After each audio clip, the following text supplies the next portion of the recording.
नमस्कार दोस्तों, आपका स्वागत है आपके अपने YouTube channel GS by Shivach पर।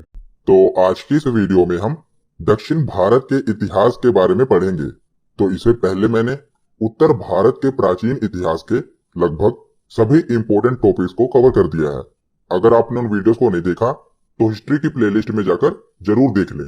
आज की इस वीडियो में हम दक्षिण भारत के इतिहास के बारे में पढ़ेंगे। तो चलिए वीडियो की शुरुआत करते हैं।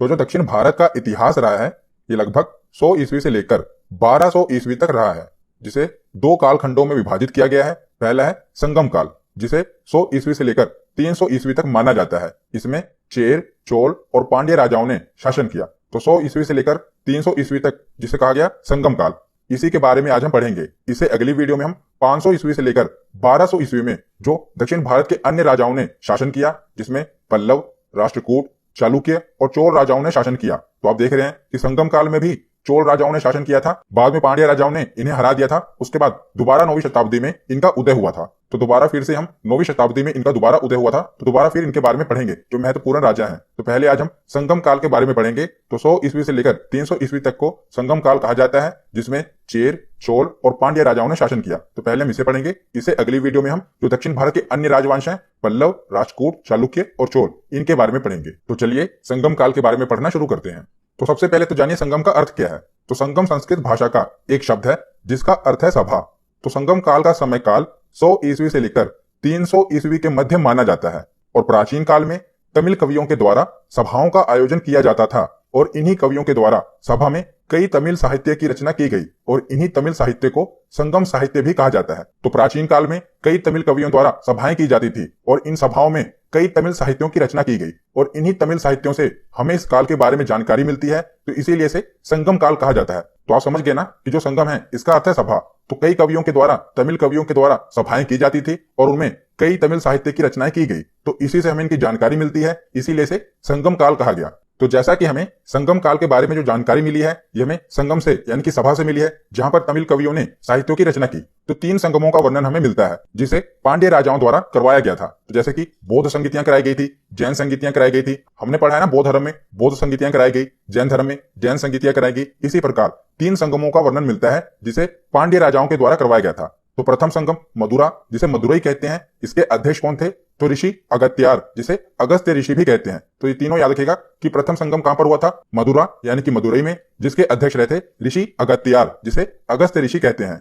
दूसरा संगम कपाटपुरम, जिसे अलेवे कहते हैं, वहां पर हुआ था, जिसके अध्यक्ष थे तोलकापियार। तो पहले इस संगम की शुरुआत अगस्त्य ऋषि ने की थी, पर बाद में तोलकापियार इसके अध्यक्ष बन गए थे, दूसरे संगम के अध्यक्ष। और तीसरा संगम यह भी मदुरई में हुआ था, मदुरा में हुआ था, और इसके अध्यक्ष थे नकीरार।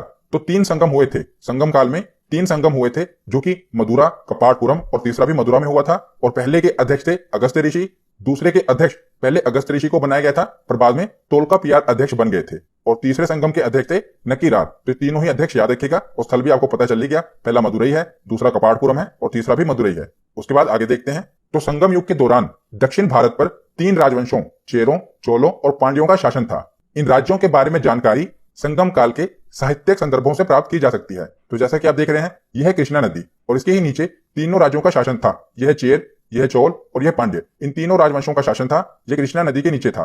तो कृष्णा नदी के दक्षिण में स्थित थे तीनों ही राज्य, चेर, चोल और पांड्य। इनके प्रतीक चिन्ह पूछे जाते हैं। तो जैसे कि इनका जो झंडा था उस पर जो प्रतीक चिन्ह बना हुआ था ना, वो एग्जाम में बहुत बार पूछा गया है। तो चेर राजाओं का प्रतीक चिन्ह था धनुष, याद रखेगा।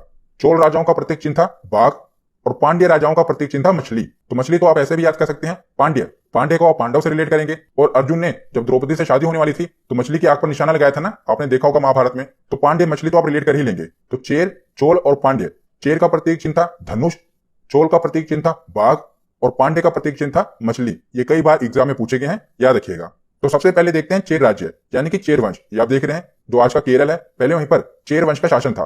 तो संगम काल के वंशों में सबसे प्राचीन चेर था। चेर का अर्थ होता है पर्वतीय देश और केरल का ही प्राचीन नाम चेर था। तो आप देख ही रहे हैं जो आज का वर्तमान केरल है, पहले यहाँ पर चेर राजाओं का शासन था। तो केरल का प्राचीन नाम चेर ही था और चेरों ने अपनी राजधानी वंजी अथवा करूर को बनाया हुआ था। तो आपसे पूछा जा सकता है कि चेरों की राजधानी कौन थी? तो वंजी अथवा करूर। और धनुष इनका प्रतीक चिन्ह था। तो जैसा कि मैंने आपको पीछे बताया कि इनका प्रतीक चिन्ह कौन सा था? धनुष। और इतिहास में चेर कवियों ने शेन गुटवन, जिसे लाल चेर के नाम से भी जाना जाता है, उसे सबसे महान चेर राजा बताया था। तो देखिए, वैसे तो बहुत चेर शासक हुए, पर आपको परीक्षा की दृष्टि से याद रखना है ना, जो कि आपसे परीक्षा में पूछा जाता है। तो सबसे इंपॉर्टेंट है शेन गुट्टुवन, जिसे लाल चेर के नाम से जाना जाता है। तो एग्जाम में आपसे यही पूछा गया है कि किस चेर शासक को लाल चेर के नाम से जाना जाता है, तो उसका नाम है शेन गुट्टुवन, याद रखिएगा। और शेन गुट्टुवन ने ही कनगी पूजा यानी कि पत्नी पूजा की शुरुआत की थी, जिसे हम लाल चेर के नाम से जानते हैं ना, शेन गुट्टुवन, इसी ने पत्नी पूजा, जिसे कनगी पूजा कहा जाता है, इसकी शुरुआत की थी। तो एग्जाम में यह पूछा गया है कि कनगी पूजा की शुरुआत किस चेर शासक ने की थी, तो इसका नाम है शेर गुट्टुवन, जिसे लाल चेर भी कहा जाता है। और चेर वंश का एक और प्रसिद्ध राजा हुआ था, जिसका नाम था आदि गेमान। तो चेर वंश से आपको दो ही राजाओं के नाम याद रखने हैं। एक है शेन गुट्टुवन, जिसे लाल चेर कहा जाता है, इसने कनगी पूजा की शुरुआत की थी। और दूसरा चेर वंश का प्रमुख राजा है, जिसका नाम है आदि गेमान। तो इस आदि गेमान ने दक्षिण भारत में गन्ने की खेती की शुरुआत की थी, इसीलिए इसका नाम इंपॉर्टेंट है। क्या नाम है? आदि गेमान। तो चेर वंश से आपको दो राजा याद रखने हैं। पहला शेन गुट्टुवन, जिसने कनगी पूजा की शुरुआत की, और दूसरा है आदि गेमान, जिसने दक्षिण भारत में गन्ने की खेती की शुरुआत की थी। और इनका प्रतीक चिन्ह क्या है? धनुष बाण है। और इनकी राजधानी कहां पर थी? वंजी अथवा करूर। तो चेर वंश के बाद देखते हैं चोल वंश। तो दक्षिण भारत के इतिहास में चोल वंश बहुत ही प्रसिद्ध था। और चोल वंश का इतिहास तीसरी शताब्दी में देखने को मिलता है। बाद में पांड्यों की शक्ति के कारण इनका पतन हो गया था। तो पांड्यों ने इनको हराकर अपना मंत्री या सामंत बना लिया था। पर बाद में फिर से 9वीं शताब्दी में इनका दोबारा उदय हुआ। मैंने आपको बताया ना, इनका दोबारा उदय हुआ था। और जो प्रसिद्ध चोल राजा थे, जो महत्वपूर्ण चोल राजा थे, वो हमें अगली बार जब 9वीं शताब्दी में इनका उदय हुआ था, तो वहां पर हमें बहुत ही प्रसिद्ध चोल राजा देखने को मिलेंगे। यहाँ पर भी दो प्रमुख चोल राजा हैं, उनके बारे में हम पढ़ेंगे। तो चोल वंश का इतिहास तीसरी शताब्दी में देखने को मिला है। और पांड्यों की शक्ति के कारण इनका पतन हो गया और 9वीं शताब्दी में इनका फिर से उदय हुआ। ये आप देख रहे हैं, यहाँ पर चोल राजाओं का शासन था। तो चोल वंश के बारे में जो प्रथम जानकारी मिली है, ये पाणिनि की रचना अष्टाध्यायी से मिली है। तो पाणिनि की रचना है ना अष्टाध्यायी, तो इसी से हमें चोल वंश के बारे में जानकारी मिली है। तो चोलों ने मंतूर, उरैयूर और तंजावुर को, बाद में इन्होंने अपनी राजधानी तंजावुर को बना लिया था। पहले इनकी राजधानी मंतूर थी, फिर इन्होंने उरैयूर को बनाया और बाद में तंजावुर को इन्होंने अपनी राजधानी बनाया था। तो ज्यादातर जो आप देख रहे हैं तमिलनाडु का जो एरिया है ना, वहीं पर चोल वंश का शासन था। और चोलों का प्रतीक चिन्ह क्या था? तो चोलों का प्रतीक चिन्ह था बाघ। ये बहुत ही इंपॉर्टेंट है, याद रखिएगा। प्रतीक चिन्ह से कई बार एग्जाम में प्रश्न बना है। हमने पीछे पढ़ा था चेरों का प्रतीक चिन्ह क्या था? धनुष। और चोल का प्रतीक चिन्ह क्या था? तो इनका प्रतीक चिन्ह था बाघ।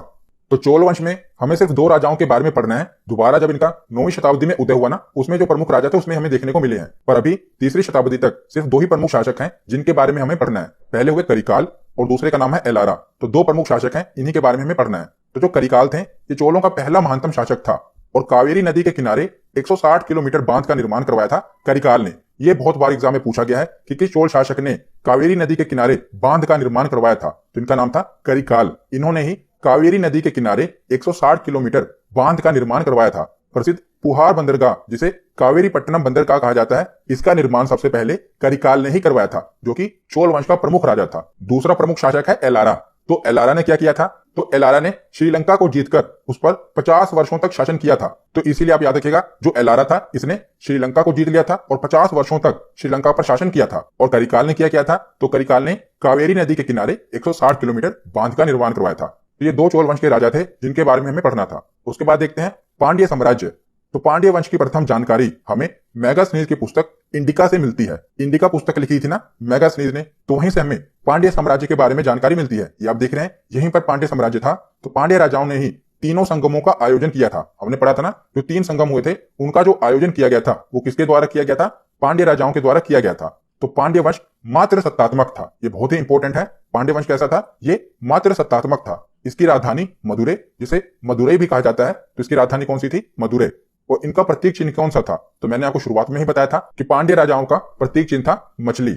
और इस वंश का सबसे प्रसिद्ध शासक एक ही हुआ है, जिसका नाम है नोडियोन। बस एक ही शासक के बारे में आपको पढ़ना है। और जितनी बार भी प्रीवियस ईयर क्वेश्चन पूछा गया है, आप देखेंगे एक ही पांड्य राजा के बारे में पूछा गया है, उसका नाम है नोडियोन, क्योंकि इसने समुद्र पूजा की शुरुआत की थी। इसीलिए आपसे यह पूछा जाता है कि कौन से पांड्य राजा ने समुद्र पूजा की शुरुआत की थी, तो उसका नाम है नोडियोन। अभी हमने पीछे पढ़ा था कि कौन से चेर शासक ने कनगी पूजा यानी कि पत्नी पूजा की शुरुआत की थी, तो उसका नाम क्या था? शेन गुट्टुवन। शेन गुट्टुवन ने कनगी पूजा यानी कि पत्नी पूजा की शुरुआत की थी। और यहां पढ़ रहे हैं पांड्य राजा नोडियोन ने समुद्र पूजा की शुरुआत की है। तो दोनों ही याद रखिएगा, कौन से राजा? नोडियोन ने, इसने समुद्र पूजा की शुरुआत की थी। और यह राज्य मोतियों के लिए काफी प्रसिद्ध था, इसीलिए इसका व्यापार विदेशों से, रोम से काफी होता था। तो कौन सा राज्य मोतियों के लिए काफी प्रसिद्ध था? पांड्य साम्राज्य मोतियों के लिए काफी प्रसिद्ध था। और आगे चलकर हम देखते हैं कि 5वीं शताब्दी के अंत में पांड्यों की शक्तियां क्षीण हो गई थी और यह साम्राज्य खत्म हो गया था। तो पांड्य साम्राज्य से हमें 4 चीजें याद रखनी है।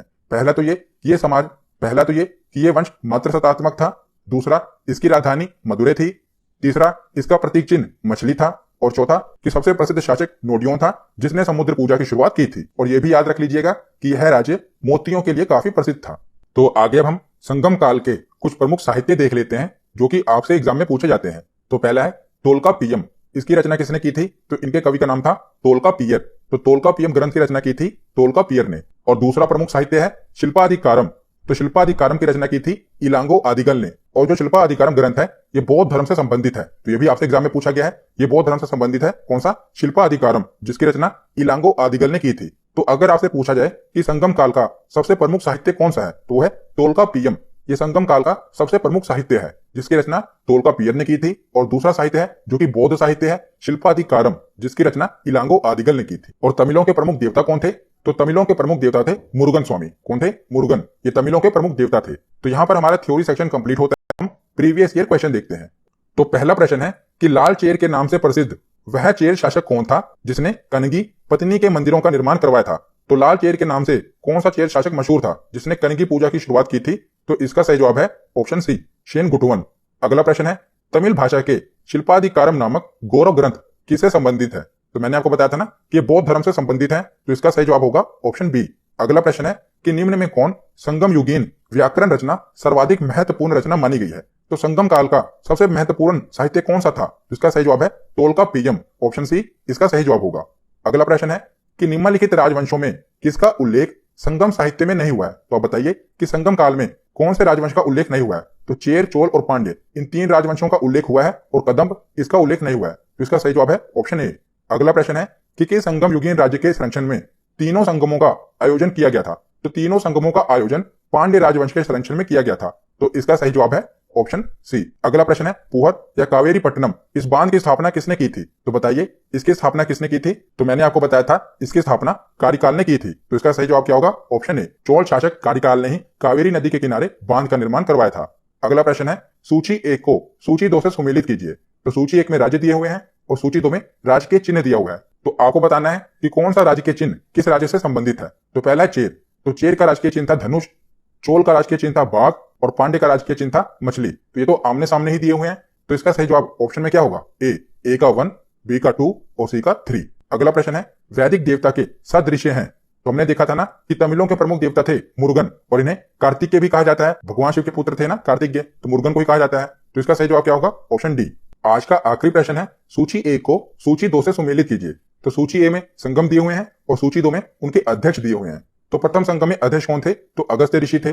दूसरे संगम में अध्यक्ष कौन थे? तो पहले तो अगस्त ऋषि को बनाया गया था पर बाद में तोल्कापियर ने इसकी अध्यक्षता की थी। और तीसरे संगम की अध्यक्षता नकीरन ने की थी। तो इसका भी जवाब आमने सामने ही दिया हुआ है। तो ऑप्शन में ऑप्शन ए का 1, बी का 2 और सी का 3 इसका सही जवाब होगा। तो आज की वीडियो यहीं पर खत्म होती है। कैसी लगी ये वीडियो कमेंट सेक्शन